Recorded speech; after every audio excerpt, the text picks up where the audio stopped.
Ready to go?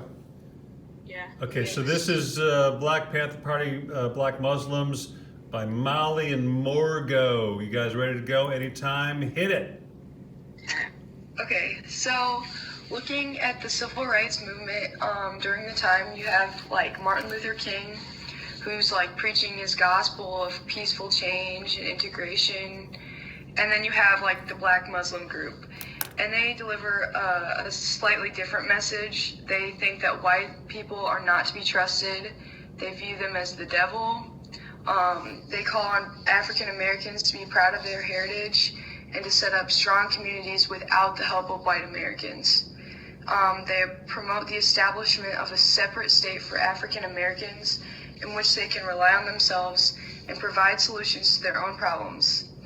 And one of the main differences between their movement and Martin Luther King is that they don't think violence is the only answer, but they think violence is justified in self-defense.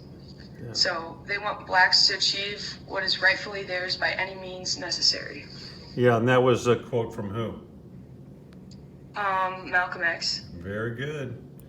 Okay, and there he is. So,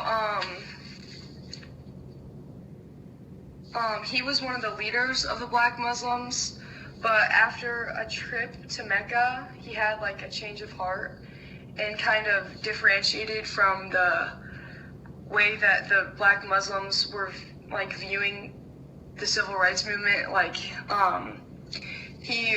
he still had like the violence, like he was still not pro-violence, but still similar on that spectrum, but not the same on the white people or the devil view. So, since he was one of the leaders, one of the other leaders, Elijah Muhammad, who was the prominent leader of the group, he was concerned that Malcolm X was kind of taking it in a different direction than what it was meant to be.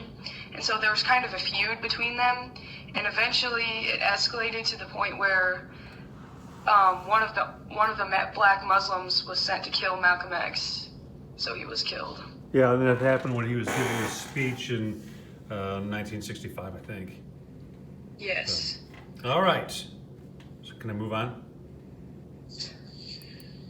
Okay.